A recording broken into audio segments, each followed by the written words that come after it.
Hello, everybody. Welcome back for another video. Hope you're all doing great. Hope you're all doing well and that you're all having a fantastic day. Don't forget to follow me on Twitter. I just woke up. I just rolled out of bed. It's not like I waited 10 minutes kind of thing. It's happening right now. Hold on to your horses or something like that. I just woke up. My brain is still taking time to open up, or what do brains do when they something in the morning? And that you're all having a great day. Yeah, a lot of news is floating around. What the hell? There we go. Oh, wait. Hold on. You can hover over stuff. Wait, where did Abraham Lincoln come from? What was I hovering over? Where'd that come from? Did you know? Okay, whatever. You saw it. You saw it, right? Abraham Lincoln appeared on the screen. I don't know where the... Oh, there we go. Okay. Whatever that one might be. U.S. Treasury dollars. Okay, all right. Without further ado, because I was looking for Abraham Lincoln, let's jump right into it. Very popular news today. Of course, this is going to be filled with an abundance of speculation. I hadn't heard about this before, but apparently it's going to be a really big thing. A number of years ago, Ripple used to have, I think they still have it. Ripple had an event called Swell, Swell. I don't know if it really still takes place. I assume that it does. I feel like we haven't had news about it in quite some time, but this is slightly different. Ripple is expected to be announcing a number of things in the coming weeks, in the coming months, as we've been going over. There's still expectations about them going public this year. The stablecoin just got integrated into something. They're now, according to news, if you missed it in the last month, they're now freely able to work with banks within the United States. And I forgot what the other thing was, but they're basically on a roll right now.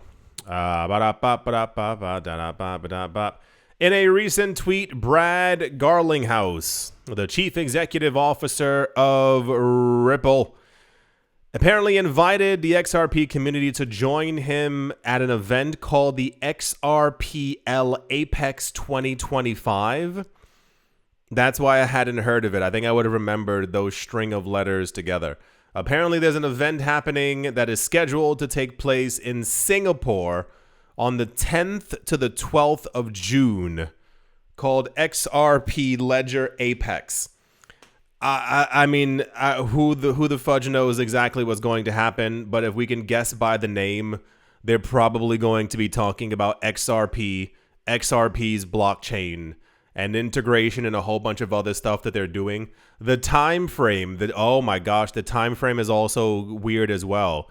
What should have happened by the 10th of June, or by June in general?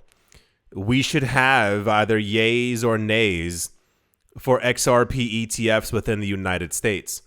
All these things were filed in November or December.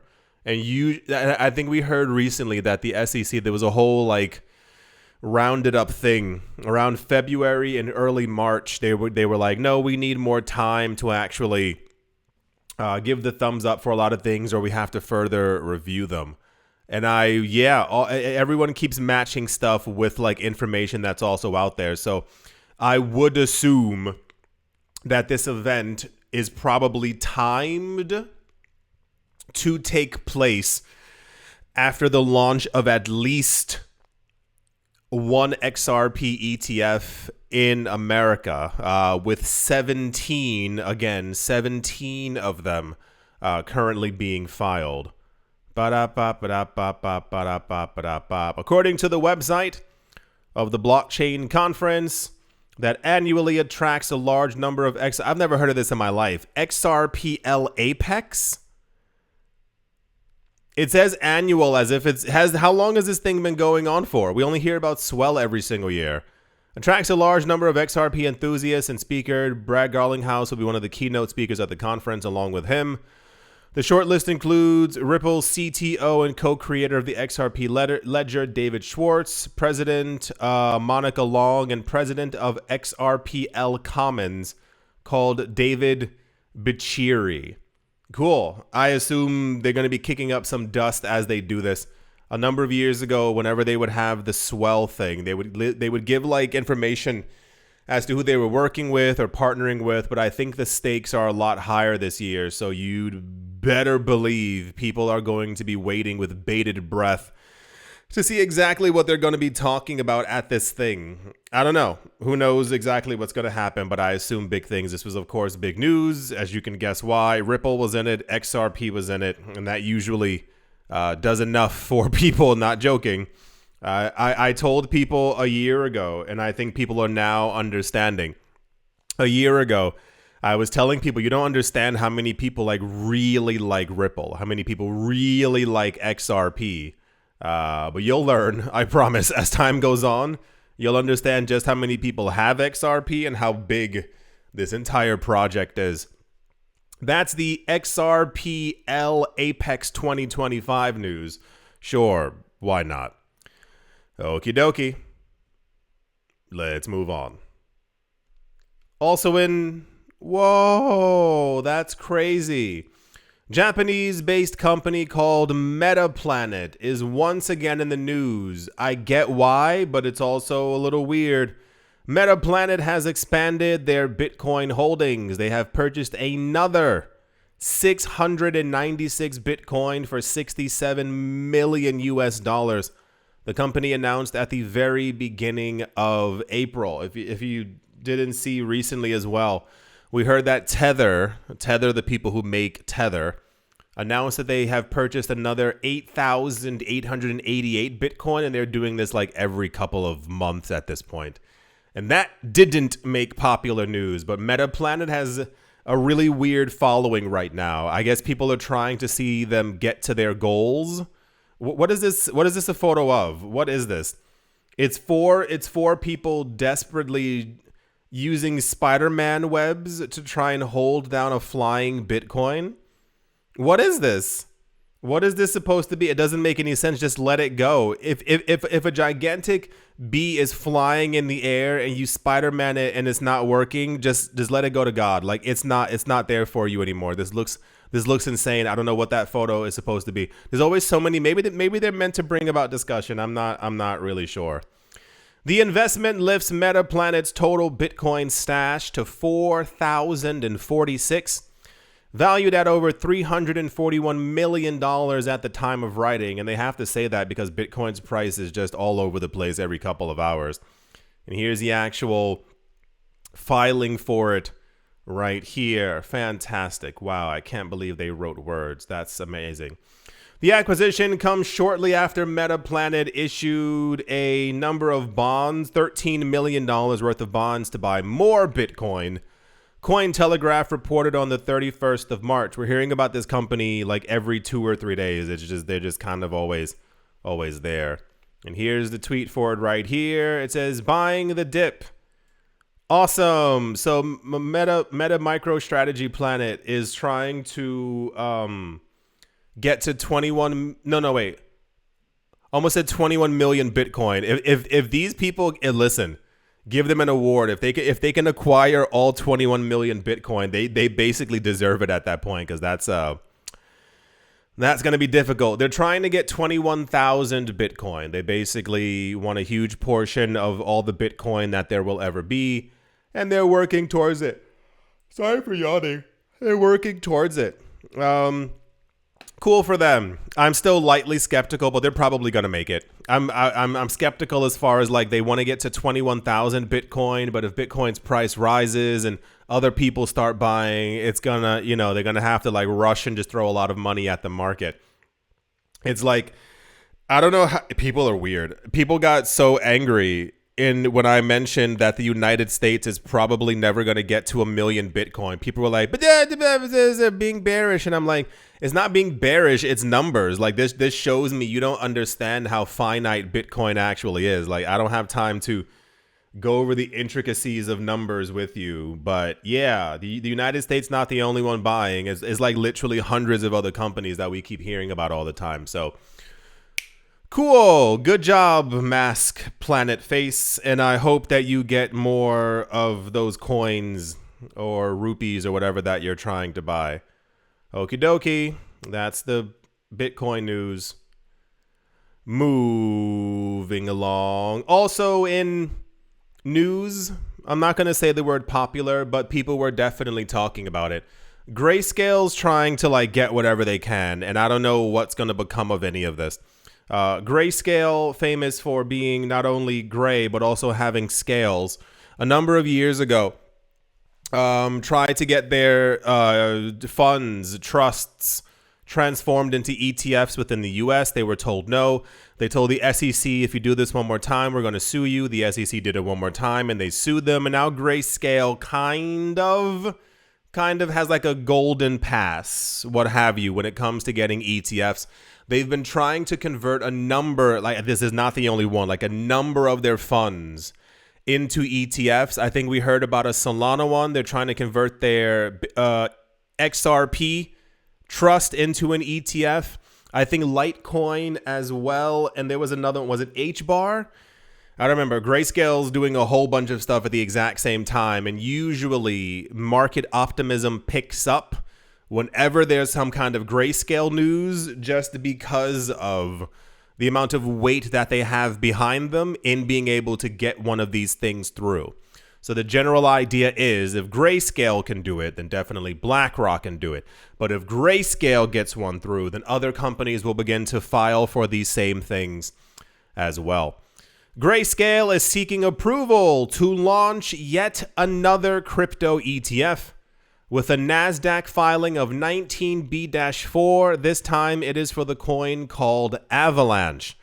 They're looking for an Avalanche ETF with the SEC on its behalf. On Friday, the prominent New York-based stock exchange NASDAQ submitted a 19B-4 application seeking to list and trade an Avalanche spot exchange-traded fund.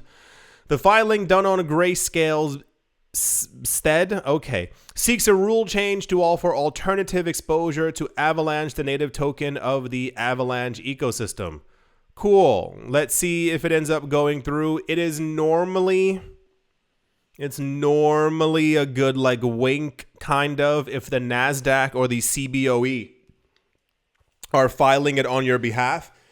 Typically, from what we've seen for the Bitcoin ones, it's usually the company Grayscale would file it. And then usually the exchange that they're trying to get it on would rummage through the paperwork and say, okay, everything looks cool. And then they would file it additionally on the behalf of that company to the SEC.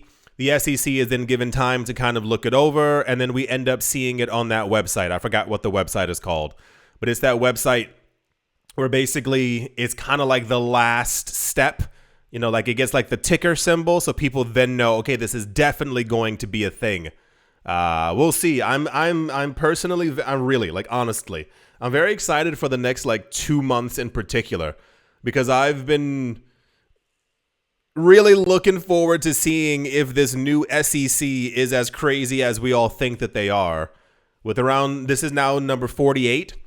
Or so different applications for ETFs out there. Will they push all these things through? I'm very interested to see, because if they do, it'll literally usher in a brand new era for altcoins. Like, I mean, completely across the board, as far as like what's possible and where institutions are going to start putting their money and how many of these things actually end up like getting huge amounts of money into them. But yeah. Grayscale and the New York Stock Exchange have filed with the SEC to switch over their fund to an ETF. And let's just see what the SEC has to say. That's the Grayscale news. It's like twice a week at this point, maybe 3 times. And yeah, let's move on.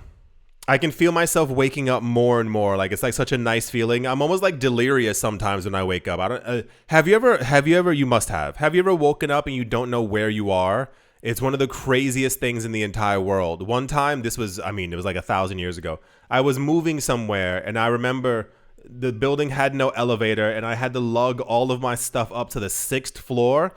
When I finally got to the very top, I was so, like, it was like 9 in the morning. I was so exhausted. I had boxes and stuff everywhere. I threw them into the apartment and I laid down on this, like, on the couch. I woke up like facing the inside of the couch, so like not facing like, you know, the apartment, and I was mortified. I had no idea where I was. I couldn't conceptualize all the stuff that I had done that morning, and I just simply was like, oh my gosh, where am I? Like, okay, so that's another thing. Right. The news also is in Toulouse, in France. Apparently, residents can now pay for the metro, the tram. It says cable car, but I think that's still a tram, and the bus with Bitcoin and other cryptocurrencies. This is fascinating in that we don't normally get news like this, and B, I don't think anyone's going to be doing stuff like this as far as like from a logical standpoint.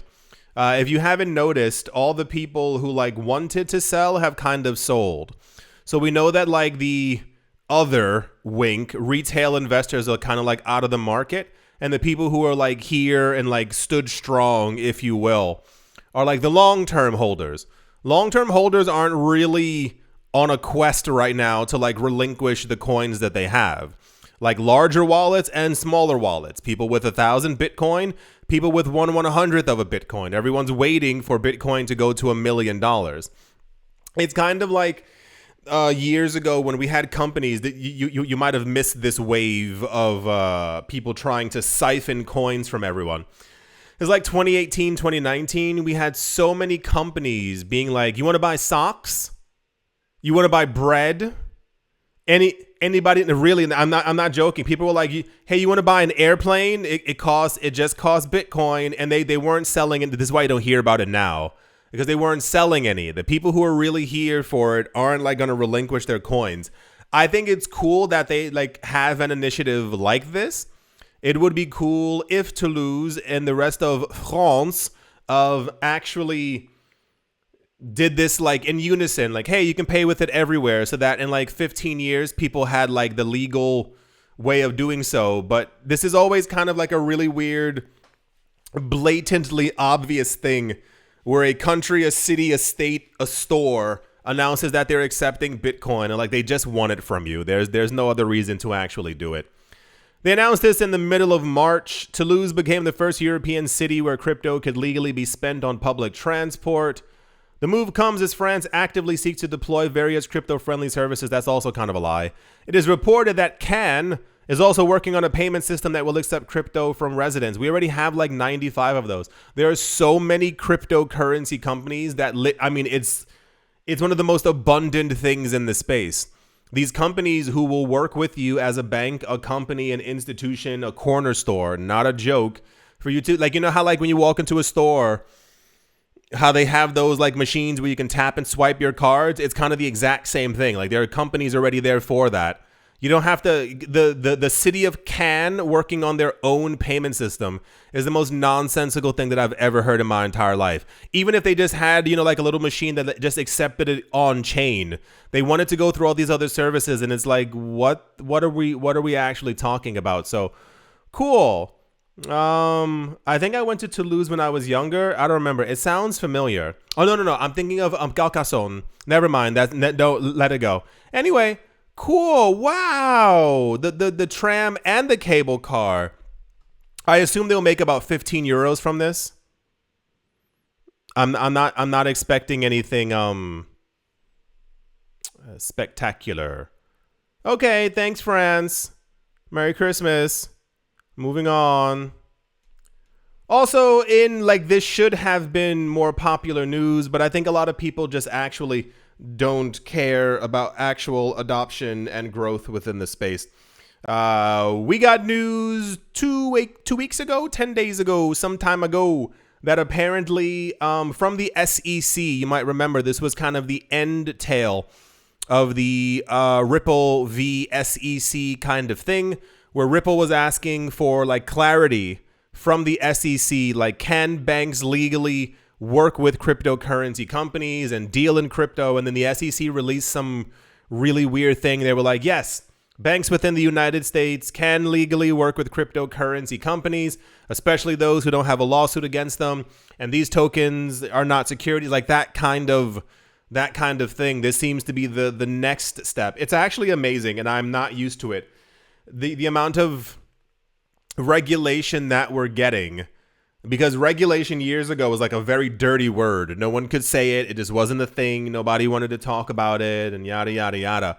But to actually see, and I say it in a nice way, to actually see regulators regulating and not being complete monsters and actually just being like, oh yeah, hey, yeah, that's totally legal. Or hey, yeah, you can totally do that. Actually, we're going to give you regulatory clarity. Wait, those 45 lawsuits that we had against all those companies that were completely fraudulent, let's just drop all the, it's weird to see. It's like I'm kind of just used to walking through the mud when it comes to all this, but this is also major news. The Federal Deposit Insurance Corporation, or the FDIC, they're the things when you go to the bank and it's like, hey, if something happens to your money, you'll get, is it like 250K now? It used to be 100K. You'll get this amount of money back, guaranteed by the FDIC.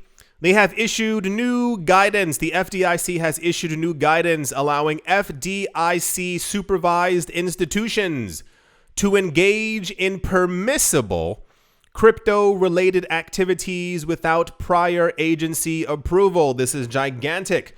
Banks are FDIC insured or backed by the FDIC. We have heard from the SEC that banks within the United States of America are now legally able to work with cryptocurrency companies. We just heard that the FDIC has reiterated that any institution who is supervised by the FDIC can now engage officially in crypto-related activities without having to ask the FDIC for approval. This marks a reversal from previous policies that were seen as restrictive toward banks working with crypto firms. I can't imagine and I can't conceptualize that we're actually in a brand new era for cryptocurrencies. This is all very new to me in a multitude of different ways. Years ago, I mean, this was a major thing. If you had, let's say you had a Coinbase account. Your coins went up high, you decided to take some profits, and you sent that money to your bank account. You know that banks used to close your account. They used to freeze. Banks used to freeze your account, and then sometimes they would close it. Because they thought because you were dealing in crypto that you were dealing in something fraudulent. Part of the problem over the last many years was that Ripple was trying to work with a number of banks within the United States, and there was no legal clarity. There was no clarity at all. I just told you that what the FDIC said and the SEC said, that it literally wipes away 10 years of agony that we had to go through for no reason. They couldn't work with banks because of these former rulings or these policies that they had. That's why you saw Ripple and all these other companies literally going overseas to do business. And that's why it worked out for them, because other countries were like, you need some rules and regulations. It took them 3 months. This opens the doorway for banks to actively work with every single cryptocurrency company. This allows them to hold stable coins. This allows them to mint in, not mine coin, maybe even mine. I don't know exactly what the whole thing actually is, but this is gigantic. And when I say, like, people usually don't care, if you're one of the very few, I golf clap you. What usually ends up happening is that most people just care about prices, but you're not realizing, like, all the rules and regulations are working in our favor. Not some of them. All the regulations that we've gotten since middle January are going to propel crypto to brand new heights. There's no real question anymore from these institutions of if they can do it. They have legal clarity. The guidance released in the Financial Institution Letter FIL-7-2005 rescinds a 2022 directive that required banks to notify the FDIC before engaging in digital asset activities. The FDIC stated that banks may now participate in crypto-related ventures as long as they effectively manage associated risks. It's usually having some kind of like a counterparty risk or making sure that they're not the only ones doing it. And it usually ends up being that it just kind of has to go through Coinbase, as Coinbase is like the place that institutions are basically going to. It also has to do with making, and I hope this is definitely a thing when it comes to like managing any kind of risks, is also having money to actually back up any kind of money that the bank might be dealing with. Similar to like the FTX situation, where if something collapses, you can't go, whoopsie, sorry, no monies. No, you have to like have as much money as is owed back to people on the actual order books. The policy shift follows the release of 175 FDIC documents earlier this year, revealing efforts by the previous administration to pressure banks into cutting ties with crypto firms. I think it's just a general, if your system is built on, toothpicks, and I mean it this way, if your system is built on toothpicks and someone comes out and says, I created a brick, these are much stronger, you're going to do whatever you can to try and hamper the idea of what a brick is. But the bricks are red. Red usually means stop. No one wants those things. We saw this across the world. It makes sense because these people are usually psychopaths, but they're also put in charge of like maintaining the integrity of the dollar, the euro, and the yen. And this is why I think we've seen like such like pushback against crypto for so many years. But then it's also like, if you missed the news the other day, we keep hearing about multiple countries whose civil servants and people in government also have huge amounts of crypto. And it's like, of course they do. Of course. What are you talking about? These documents were made public in response to a Freedom of Information Act filed by Coinbase, which sued the FDIC in 2024 over alleged unfair practices. As much as I don't care for Coinbase, I'm giving them a half thumb up. Like my thumb is literally halfway up. You know, sometimes they do okay things. They said with today's action, the FDIC is turning the page on the flawed approach of the past 3 years. I expect this to be one of several steps the FDIC will take to lay out a new approach on how banks can engage in crypto and blockchain-related activities in accordance with safety and soundness standards. It's fantastic. Like this is great and wonderful news. I think maybe the only thing that we're missing now is maybe there's the SEC, the CFTC for commodities, as far as like, I don't know, there must be something that the CFTC can put out. But as of now, the biggest hurdle was like companies and corporations being legally able to deal in crypto or with cryptocurrency companies. So yeah, I remain bullish. I don't care what's happening. I mean, up or down prices. I'm telling you, across the board. Some days I get flustered or frustrated when I see that prices aren't as high as I think that they should be. But we've kicked down every single door that was kind of blocking crypto from becoming like absolutely incredible within the United States. And I think the last real part is basically the ETFs. We know Bitcoin, we know Ether can go through. But if we get all the other ones, and banks and institutions are allowed to work with them as well, there's no real stopping crypto anymore. And I mean, Bitcoin is already on its way to overtaking the US dollar. Yeah, I hope you're all doing well. Hope you are remembering to save money, open up a savings account. Hope you're remembering to drink water, going out for walks, getting some exercise, doing something nice for yourself, calling an old friend, watching a movie that you used to like when you were younger that you want to rewatch again. Always remember to be kind to yourself in unkind times. I do hope that you've all enjoyed. Hope you all are having a great day, morning, afternoon, evening, wherever you are, wherever you might be. I do hope it's absolutely fantastic. Thank you all once again for watching, listening, liking, commenting, and supporting. And I will most certainly be talking to you all soon. See you.